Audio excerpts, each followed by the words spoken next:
É indiscutível hoje, a ciência trabalha isso há um século. Começou com Freud. Freud realmente foi brilhante nisso. Trabalhar de forma a reverter a repressão da sexualidade, com o obscurantismo da cultura judaico-cristã. Esse é o aspecto negativo, somos cristãos. Mas a cultura cristã, que surgiu depois de Jesus, oprimiu a sexualidade, gerando toda forma de degenerescência no comportamento atinente, consequente, como efeito colateral da repressão de uma função natural. Assim como comemos, bebemos água, dormimos, há a excreção, há a sexualidade. Mas a sexualidade é muito profunda em seus fundamentos psicológicos. Inclusive, embora haja uma sexualização excessiva, entra o aspecto de identidade de gênero, que não é propriamente sexualidade, como, pelo menos, orientação à prática sexual nesse sentido. A energia sexual tem a ver com potencial criativo. Tanto que Freud chamou que nós devemos os maiores patrimônios da civilização, a sublimação. Freud falou isso. A sublimação do excedente de energia sexual. Aos 41 anos, Freud foi a público dizer que a partir de então iria sublimar a sua energia sexual, a sua libido, em favor da obra. Ele viveu mais de 80 anos. Com um câncer que o carcomeu durante anos sucessivos, uma coisa medonha. Pesquisem quem tiver interesse no assunto, para não entrar em detalhes. Foi um grande homem, embora seja muito mais afeito à linha junguiana de pensamento, mas sem dúvida o Freud deixou um legado extremamente importante, liberar a humanidade do puritanismo hipócrita, dos ambientes religiosos convencionais e dos ambientes sociais castradores. Mas nós devemos educar a sexualidade em todos os aspectos da alma. E nós vemos outras formas de repressão. Repressão da agressividade. A pessoa que julga que agressividade é algo vinculado à agressão. Agressividade não é agressão. Agressividade não é desejo de fazer mal a alguém. Agressividade não é sadismo. Agressividade não é surto de fúria. Agressividade é impulso à ação, defesa de si, dos ideais. Existe indignação sagrada, existe a ira do espírito que nos torna supralúcidos. Em vez de eclipsar funções da mente, a pessoa que está na ira do bem, ela fica com mais motivação a tomar uma iniciativa difícil, corajosa. Imaginemos uma mãe para defender uma criança, sua filha, seu filho, um pai em defesa de seus filhos. Ele pode se ver impelido a fazer o que ele jamais conseguiria fazer. Mas nós temos pouco espírito de defesa pessoal, as defesas do ego. Nós defendemos muito o ego e suas fantasias de identidade. Nos idealizamos, nos julgamos mais inteligentes do que somos normalmente. A maior parte das pessoas, é estatístico isso, há uma pesquisa curiosa. A maior parte das pessoas se julga mais inteligente que a média, ou seja, a maior parte das pessoas está errada. Nós nos julgamos mais inteligentes do que somos. Nos julgamos mais honestos do que somos. Se nós conversarmos, eu não sei se vocês já tiveram essa experiência, bater papo com pessoas que foram sentenciadas.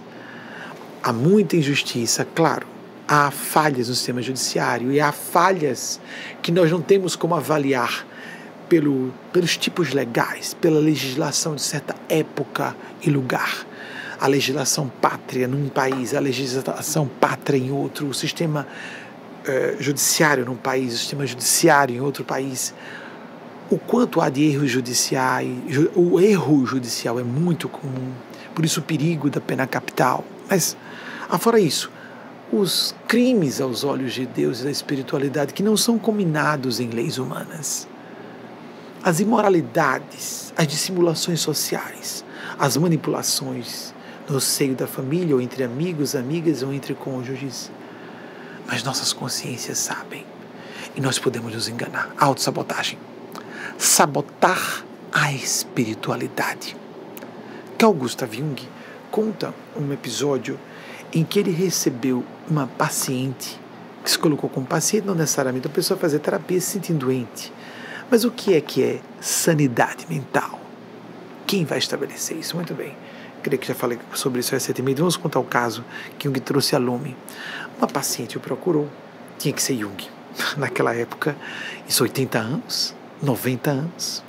Então, 70, só 70 anos. Imaginemos que essa paciente veio de um país a outro, porque só Jung ia compreendê-la, concordo. Ela considerou que tinha um distúrbio, a ninfomania. Ela era sexomaníaca. E a ninfomania, é interessante que a palavra surgiu mais para a ninfomania. A mulher fixada em sexo era ninfomaníaca, porque era distinto que uma mulher casta, uma boa mãe, dona de família, ela tinha que fazer uma expressão de horror. O meu marido está me usando e eu fico em prece. Meu marido me usa e eu estou orando porque é o meu dever marital. Alguns dissimulavam isso. Alguns homens lúcidos já sabiam que isso era uma tolice. E em casa, fecha a porta, desde bobagem, vou orientar. Às vezes ajudava a mulher a se libertar de seus preconceitos, mas eram casos pontuais, eram exceções. Então existia a ninfomaníaca, a mulher não podia gostar de sexo, homens deviam gostar de sexo, não mulheres. Esses absurdos que os preconceitos do passado, ainda residuais e bem residual, vestigial, muito presentes na nossa cultura. Mulheres que se condenam, que se acham desequilibradas, tiveram uma fantasia sexual. Que tolice! Mas ficar com ódio de alguém, desejar que alguém morra, não é bobagem. Claro que isso é sério. Vocês compreendem? Então, voltando. Uma paciente buscou Jung para tratar sua ninfomania. Sua ninfomaníaca, sou fixada em sexo. Jung trabalhava com análise de sonhos. Ele é muito conhecido por ser um grande intérprete de sonhos. Em sua autobiografia, que tive cuidado de ler naquele sistema de leitura, de estudo, ele disse que só se atrevia ele, uma autoridade, na minha opinião, no mundo, em todas as épocas, para interpretação de sonhos. Ele disse que só se atrevia a fazer uma interpretação de um sonho depois de um paciente, ou uma paciente, depois de já haver estudado 200, isso mesmo, não era um número hiperbólico apenas atirado para dar uma ideia, não, 200 sonhos que ele ouviu e estudou. Aí ele começava a interpretar. Olhem a seriedade com que ele abordava o assunto, a profundidade com que ele queria chegar ao cerne das questões da pessoa, para atingir o busilis no seu problema, o X da questão, né? Como ele estava interessado em realmente resgatar a pessoa das profundezas de si mesma e fazê-la erguer-se em sua própria dignidade e salvar-se. A própria pessoa se salvar, como Jesus disse, sua fé, sua escolha salvou você. E essa ninfomaníaca, segundo ela própria, uma mulher fixada em sexo e em promiscuidade. Ele começou a estudar os sonhos. E começou a estudar. E foi a fundo. E disse: você não vive o arquétipo da Vênus, o arquétipo degenerado da Vênus ou da Afrodite. Porque a Afrodite pode ser a musa inspiradora que uma mulher coloque para si mesma, para se inspirar num trabalho artístico, por exemplo. Você não vive a função, eu estou usando minhas palavras agora, não as palavras de Jung. E mesmo porque nós não sabemos o que ele falou realmente à paciente. Ele falou na sua autobiografia, eu li isso há quase 20 anos, eu não vou me lembrar detalhes, mas o conceito sim. Você não vive o aspecto degenerado da Afrodite. Você não é tomada pelo arquétipo da prostituta. Você não é a mulher degradada. Os seus sonhos revelam que você reprimiu, sabotou, autossabotagem, a santa. Você vive em profundidade o arquétipo da santidade que jaz reprimido por essa superfície, essa personalidade de camada periférica da mulher promíscua. Você está canalizando sua grande vocação para o amor pelo âmbito errado, pelo sexo. Você não é uma prostituta. como se diz. Porque se confunde, né? Tudo. Gostar muito de sexo, com ser promíscuo, a pessoa gosta muito de sexo, fazer com a pessoa só, monogâmica. Gostar muito de sexo, fazer sexo com outras pessoas e várias pessoas sem critério e promiscuidade. Gostar de sexo ou não gostar e ser profissional do sexo, mistura-se tudo, não é? São coisas tão diferentes. Ou a pessoa viveu poliamor, tem 2 casamentos paralelos, acho tão complexo, acho tão ideal que haja monogamia. Bem, sou partidário e acho que todas e todos que forem partidários da monogamia fiquem em paz, eu concordo, acho melhor da monogamia. Mas a gente pode dizer também, né? Tão melhor que seja heterossexual, né? Tão melhor que seja cisgênero, tão melhor que a gente viva na selva, que não se desenvolva. Muito bem. Você é uma pessoa dadivosa, amorosa, sua expressão é servir e você está entregando seu corpo para servir. Você que não quer degradar-se, nem degradar seus parceiros. Você não é animalesca nem primitiva, você é sublime e tem a necessidade de se sublimar. Você vive o arquétipo da santa. Não por acaso, na Afrodite é a deusa da compaixão. Então, nos aspectos sublimes, ela já tinha nível para ir para o campo da sublimidade da Afrodite, é a deusa da compaixão. Não por acaso, também no passado remoto, antes de Florence Nightingale, 1820, 1910, 90 anos, isso mesmo, que assombrou o mundo na Guerra da Crimeia, se preocupando com higiene nos hospitais de campanha. Não por acaso, antes de Florence Nightingale, graças a outra mulher extraordinária, a Rainha Vitória, não fosse a Inglaterra governada por uma mulher, Florence Nightingale não teria recebido a ordem real de abrir uma academia de ciência de enfermagem, introduzindo o princípio de higiene nas academias, inclusive de medicina e nos hospitais. Antes de Florence Nightingale criar a enfermagem como ciência, um grande espírito que nasceu como Florence Nightingale, antes de Florence Nightingale trazer a enfermagem para o âmbito das academias e dos estudos científicos, freiras religiosas eram chamadas ao serviço de enfermagem ou profissionais do sexo. Pessoas que estavam dispostas a ver um homem sujo, traumatizado, os traumas de guerra, angustiado, chagado, e cuidar, mesmo assim, na base da caridade, forçada às vezes de algumas religiosas, sincera de outras religiosas também, mas mais fácil para aquelas mulheres que davam de si por alguns trocados. É claro que há pessoas, minha opinião sobre a profissão do sexo, um âmbito perigosíssimo de viciação. Se você me ouve e sofre tentação de, baixa um trabalhinho, é rápido, aí tem a sorte do principiante, né, ou da principiante, não caia nisso. E o erro é tão grande de quem se expõe a se vender e também de quem se atreve a comprar o serviço. É um âmbito perigoso, de viciações internas, querendo dizer, de distúrbios, desequilíbrios do próprio psiquismo da pessoa, mas também de atrair entidades perturbadoras, despojadas de matéria densa, existem, quer a pessoa acredite ou não, que fazem vampirismo energético, existe isso, como também pessoas encarnadas, pessoas em corpos físicos que também portam viciações e desequilíbrios, fetiches e outras taras. Porque às vezes o fetiche pode ser uma coisa inocente, feita com um casal monogâmico, equilibrado, maduro, e faz uma brincadeirinha, um cenário pessoal. Isso é bobagem. Tem muita gente achando que está desequilibrada por puro preconceito. Está. São 2 adultos, 2 adultas. Está tudo acertado. Está machucando a pessoa realmente. É um fetiche, é uma brincadeirinha. É só ali dentro. Vamos parar com esses excessos. Creio que, se a pessoa puder evitar pornografia, evite. Pode ser uma forma de sintonia com forças tenebrosas? Pode. Vamos dizer mais viciosas.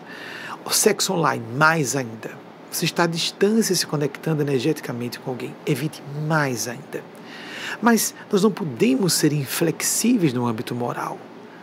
Não é melhor que uma pessoa diga, mas eu sou viciada ou viciada em pornografia. Vamos dizer isso a um adolescente. É fácil uma pessoa adulta ou mais velha dizer, não apele para pornografia, não apele para sexo online.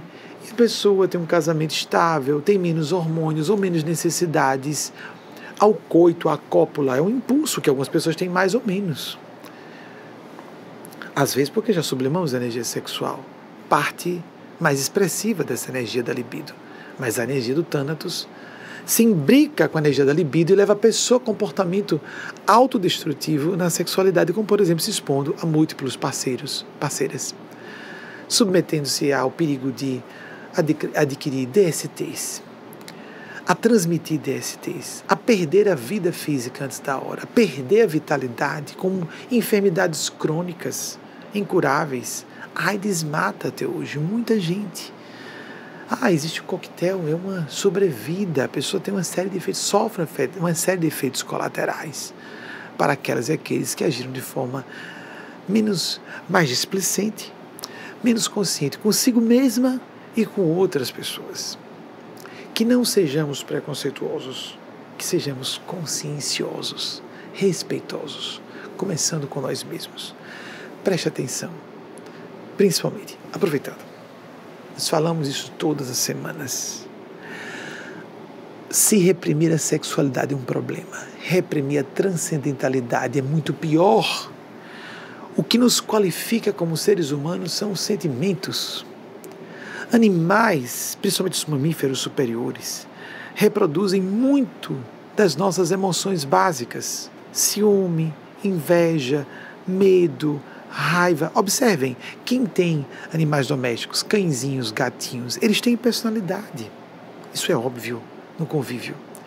Eles têm um cérebro protomamífero, que nós temos também. Nossas emoções estão no campo do cérebro protomamífero. Mas o córtex cerebral é responsável por coisas que vão além do que os computadores e as máquinas fazem. As máquinas estão nos substituindo. A inteligência artificial está nos substituindo progressivamente em muitas funções que o nosso córtex cerebral faz de modo precário. Há quanto tempo usamos calculadoras e computadores para nos ajudarem? Essas tecnologias estão chegando não para substituir o ser humano e torná-lo dispensável, mas sim para nos dar tempo a nos dedicarmos à cultura, a sentimento, à criação, a julgamento, à transcendência. E que desafio ciclópico criar uma estrutura social, econômica, civilizacional, uma mudança completa de paradigmas para sermos uma sociedade assim, em que as máquinas farão tudo, muita coisa que nós nem sabemos que deixarão de ser feitas por seres humanos. Muitas funções que serão absorvidas pelas inteligências artificiais, por robôs, etc, etc. Quanto? Haverá um momento, acredito, que nós poderemos ser proibidos pelas legislações de dirigir veículos. Nossos cérebros não foram programados para conduzir veículos. Nós não temos reflexos tão ágeis para responder a emergências que surgem conduzindo um veículo automotor a alta velocidade numa rodovia. E estão surgindo os automóveis que serão salas de estar para conversarmos. Mas algumas pessoas vão gostar de dirigir, então vão para certos ambientes para dirigir, dentro de situações de controle, com as máquinas ajudando a pessoa a não se matar. Nem matar outras pessoas, nem se lesar, porque morrer às vezes é bom, não é? O problema é ficar tetraplégico, ficar mudo, surdo, preso no cérebro sem poder sair dali, nem falar nada, nem cometer suicídio. Inclusive, graças a Deus, essa parte é boa. Mas trágico, não é?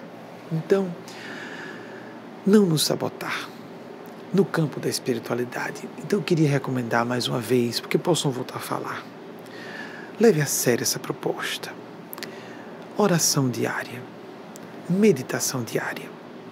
Ainda que 15 minutos por dia, ore em voz alta, ou meia voz sozinha. Escreva se você não se concentra facilmente. Coloque uma música do seu agrado. Coloque imagens e movimentos na tela de um dispositivo eletrônico para ajudar a relaxar. Ai, não está funcionando, eu sou desconcentrado. É exercício, é como andar de bicicleta. É como dirigir um veículo. Aprende-se. Não há pessoas que se aproximem, como disse a vocês há pouco, como dissemos há pouco, não há pessoa que comece a estudar muito o assunto e mais ainda experimentar as vivências meditativas oracionais, que não comece a notar que o universo material e as respostas da ciência em sua parte mais reacionária, materialista, conservadora, não essas ferramentas, não diria ferramentas, esses esquemas conceituais também não sei, mas esses parâmetros de análise da complexíssima condição humana são insuficientes para explicar o que somos e para definir para onde vamos e o que ou em que estamos nos transformando com nossas escolhas cumulativas no correr do tempo. Com a experiência meditativa, outras funções se abrem na mente. E a pessoa, de repente, começa a notar que tem intuições ou análises, vamos dizer, chega a conclusões sobre fenômenos como sincronicidade que antes ela simplesmente menoscabava. Mas como menoscaber isso? Isso é ilógico. Pela lei das probabilidades matemáticas, eu não podia agora estar falando de um passarinho azul e um passarinho azul surgir na minha janela. Só se eu quiser renunciar ao pensamento lógico matemático. Como eu não percebi isso antes? Porque não era lógico, era psicológico, como diz Stephen Covey. Não era lógico, era psicológico. Era espiritual. Experimente isso. Todos os dias sempre. De acordo com sua religião. Se você é católica, reze o terço. Se você prefere se dirigir a Nosso Senhor Jesus, Pai espiritual da terra, representando a face paternal de Deus, dirija-se a Jesus. Se você prefere se dirigir a um anjo de guarda, a um Espírito Santo de Deus, nós acreditamos que o Espírito Santo de Deus seja a feminilidade de Deus, porque é blasfemo dizer que Deus tem alguma coisa a menos do que nós, seres humanos, não é? Deus é absoluto. Se diminui Deus dizer que ele é só Pai, Jesus estava engrandecendo Deus quando disse que Deus era Pai. Ele não era um senhor dos exércitos, como falavam os profetas bíblicos. Ele era Pai, nosso Pai. Mas é claro que também ele quis dizer que era mãe. Ele diria hoje, claro que sim. Porque dizer que Deus é Pai, mas não é mãe, estamos limitando Deus. Isso é sacrílego. Então, se alguém preferir imagem de Maria Cristo, Nossa Senhora, quer um Cristo também, por que não? Uma mulher, uma mãe não pode ser Cristo, não pode estar no nível crítico de consciência, então Deus não pode ser mãe também, isso é blasfemo. Se você não quer aceitar a tese que Maria é Cristo, Nossa Senhora, usar a imagem feminina de Deus, ou nenhuma imagem, uma luz branca, não tem importância, como lhe apraz, como você se sentir melhor. Se você é da Igreja Católica, apelar para a geografia, para o panteão, que isso é um politeísmo disfarçado, né? Dos santos, das santas, escolha. É assim que você se sente bem, Deus não vai se ofender. Nossa Senhora não vai ter ciúme, nem Jesus, nem Deus. Se você não se dirigir a ele ou a ela diretamente, bobagem. Fique em paz. Dirigir-se aos grandes espíritos, aos gênios celestes, às almas iluminadas, com um nome específico, sem nome nenhum, não tem importância. O importante é a experiência.